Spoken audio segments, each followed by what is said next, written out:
Hello အားလုံးပဲမင်္ဂလာပါဒီဗီဒီယိုလေးမှာတော့ရိုးမွေးဖို့စီစဉ်ထားတဲ့မေမေတို့အတွက်ဘာလေးတွေပြင်ဆင်ရမလဲဆိုတာကိုပြပြပေးသွားပါမယ်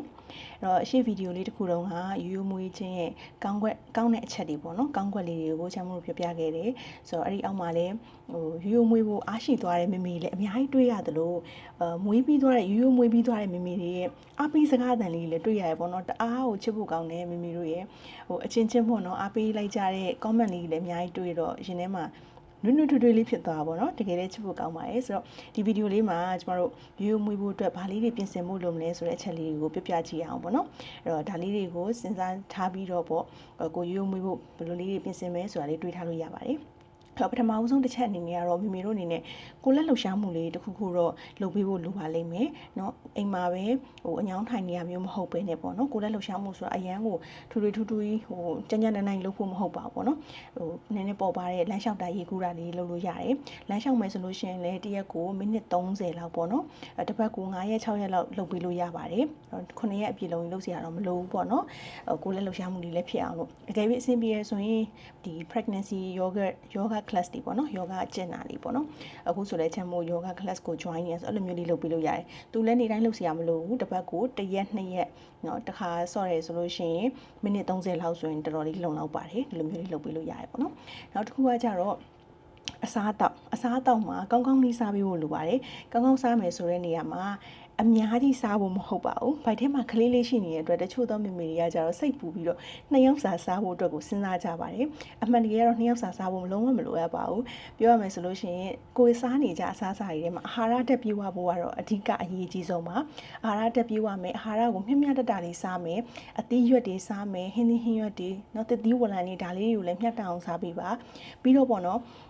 ကိုဝင်ဆောင်တဲ့အချိန်မှာမေမေတို့ကဘယ်လောက်ပူစားရမလဲနှစ်ယောက်စားရမှာလားဆိုမိကြတဲ့မိမိလည်းရှိတဲ့အခါကျတော့ကိုယ့်ရဲ့ဒီကိုဝင်ပထမ3လပတ်မှာတော့ကိုပုံမှန်စားနေကြအတိုင်းပဲဘာမှပိုပြီးစားစရာမလိုပါဘူးပုံမှန်စားနေကြအတိုင်းပဲစားလို့ရတယ်ဒုတိယကိုဝင်3လပတ်ရောက်ရင်တော့ကိုပုံမှန်စားနေကြအထက်ပေါ့340ကယ်လိုရီလောက်ပိုစားရင်လုံလောက်ပါပြီတတိယကိုဝင်3လပတ်ရောက်လို့ရှင်တော့ကိုစားနေကြတဲ့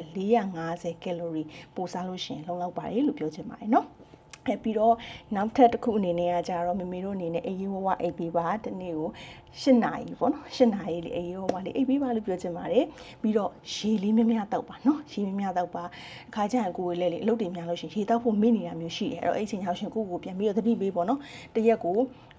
ရေက10ခွက်ကနေ12ခွက်လောက်တော့တောက်ပေးဖို့လိုတယ်အဲ့တော့ဒါကလည်းကျန်းမာရေးအတွက်ကောင်းတယ်လို့ဒီစီးလန်းချောင်းပိုးဝင်နိုင်အဲ့ဒါတွေကိုလည်းကာကွယ်နိုင်နေပေါ့နော်ဒါလေးလည်းပြောချင်တယ်ပြီးတော့နောက်တစ်ချက်အနေနဲ့ကကြတော့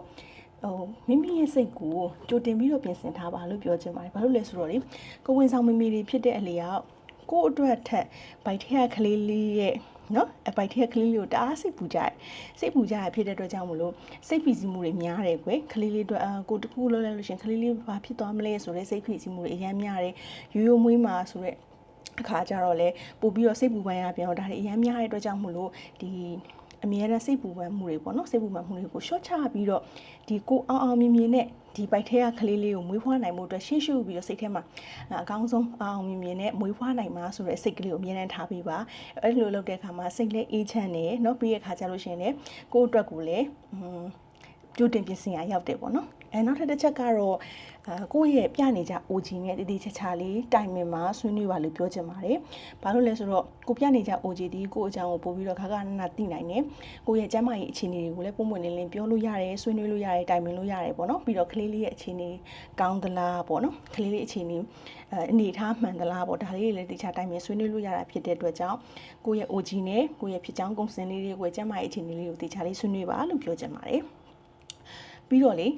နောက်ထပ်လိုအပ်တဲ့တစ်ချက်ကဘာလဲဆိုတော့ကိုယ့်ကို support လုပ်ပေးမယ်ကိုယ့်ကိုအမြဲတမ်းပံ့ပိုးပေးမယ်ကိုယ့်ကိုချစ်ခင်တဲ့ပတ်ဝန်းကျင်မှာနေပါလို့ပြောချင်တယ်ဘာလို့လဲဆိုတော့ကိုဝင်ဆောင်တဲ့တယောက်ကအရန်ရေးကြည့်တယ်เนาะကိုယ့်ရဲ့ပတ်ဝန်းကျင်မှာ positive vibe လေးနဲ့နေဘလောက်ကောင်းလဲပျော်ပျော်ရွှင်ရွှင်နဲ့ကိုယ့်ကို support လုပ်ပေးမယ်ကိုလိုချင်တာလေးတွေကိုပံ့ပိုးပေးမယ်သူရှင်အရန်ကောင်းပါတယ်ပြီးတော့ကိုယ့်ရဲ့အဓိကဘေးနားမှာရှိအမျိုးသားပေါ့နော်ကိုယ့်ရဲ့အမျိုးသားဒီလေကိုဒီလိုမျိုးရိုးရိုးမွေးမယ်ဆိုတဲ့ရွေးချယ်ချက်ဆုံးဖြတ်ချက်ကိုပေါ့နော်တကယ်ကိုပံ့ပိုးပေးမဲ့ ယောက်ျားဖြစ်မယ်ကိုယ့်ရဲ့ဆုံးဖြတ်ချက်နဲ့တူတူဖြစ်လိုက်ပြီးတော့အားသွန်ခွန်ဆိုင်ပေါ့နော်ကိုမိမကိုပံ့ပိုးပေးမဲ့ယောက်ျားဖြစ်မယ်ဆိုရင်တော့ပို့ပြီးတော့ကောင်းပါတယ်ကိုမျိုးသားတည်လဲကိုနဲ့တစ်စိတ်တည်းတဝမ်းနဲ့ဖြစ်နေရင်တော့အကောင်းဆုံးပါပဲလို့ပြောချင်ပါတယ်နောက်ဆုံးအနေနဲ့ပြောရမယ်ဆိုရင်တော့တော်တော်များများမေမေတွေသိမယ်ထင်တယ်ဒီတင်ပစုံကြွက်သားတွေလေတင်ပစုံကြွက်သားတွေတန်မာစီဖို့အတွက် Kegel exercise ကိုလည်းလုပ်ပေးပါလို့ပြောချင်ပါတယ်အဲ့တော့ Kegel exercise အကြောင်းကိုမသိဘူးဆိုလို့ရှိရင် comment မှာလေးရေးခဲ့ပါနောက်ထပ်ဗီဒီယိုလေးမှာထပ်ပြီးတော့ပြပြပေးမယ်เนาะအဲ့တော့ဒီလိုမျိုးအချက်တွေပြင်ဆင်ခဲ့ပေမဲ့လို့မမေတို့အနေနဲ့တခုစိတ်ထဲမှာလေတည်ထားရမှာဗါလဲဆိုတော့အရန်ကြီးလဲစိတ်မပူနဲ့အရန်ကြီးလဲပေါ့ပါမျိုးမဖြစ်နဲ့ပေါ့เนาะဘာလို့လဲဆိုတော့ဖြစ်တတ်တဲ့သဘောတရားလေးတွေကိုစိတ်ထဲမှာတည်ထားပြီးပါကိုကရိုးမွေးဖို့တေချာလေးစီစဉ်ထားပေမဲ့လေတခါတလေမှာဘာလေးတွေဖြစ်နိုင်လဲဆိုတော့မိခင်ရဲ့အရေးပေါ်ကျန်းမာရေးအခြေအနေကြောင့်တော့၎င်းเนาะခွဲမွေးလိုက်ရတာမျိုးရှိမယ်ပြီးတော့တချို့ကလေးလေးဆိုလို့ရှိရင်ပြောရမယ်ဆိုရင်အမေကပေါ့နော်မွေးရင်းနဲ့မညှစ်နိုင်တော့လို့เนาะကလေးမွန်းတာတွေလည်းဖြစ်နိုင်တဲ့အတွက်ကြောင့်မို့လို့